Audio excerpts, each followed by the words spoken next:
Mga ka-K5 isag ka 18 anyos nga managraduate na kontane isa senior high school Nalumos Patay sa Banwa sa Lambunao. Hindi na makamarcha pa ang 18 anyos nga graduating student Matapos Nalumos Patay. Ining natabo sa ginatawag nga Maasin Falls sa barangay Sagop, Lambunao, Iloilo.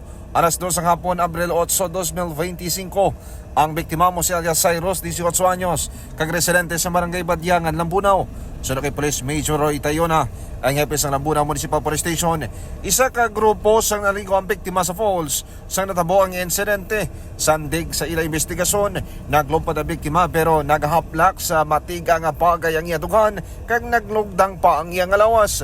Ginabanta 30 minutos pa antes nakita ng lawas ang biktima. Ginhingagaw padala sa pinakamalapit nga ospital pero gindeklara nga dead on arrival. Nahibaluan niya sa 15 kilometros ang distansya gikan sa lugar pakadto sa town proper. Nani lang isa ng lumpad sir. Posible na lang ang iyang lugar sa mga bagay. Kag mga ka-K5 ang insidente sang pagkalunod.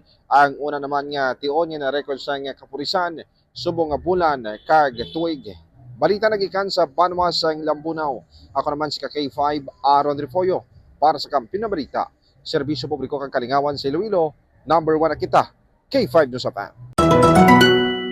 Ang ining nga balita ang ginadulong sa inyo sang DTX Coffee Mix. Himo sa natural nga sangka pareho sang amarkuso, chia seeds, sugared cane extract powder. DTX Coffee Mix. Nakakapi ka na, naka-detox ka pa. DTX Coffee Mix. Mabakal sa mga butika. Ang ining nga balita ang ginadulong sa inyo sang DTX Coffee Mix. Himo sa natural nga sangka pareho sang amarkuso, chia seeds, sugared cane extract powder. DTX Coffee Mix. Nakakapi ka na, naka-detox ka pa. DTX Coffee Mix. Mabakal sa mga butika.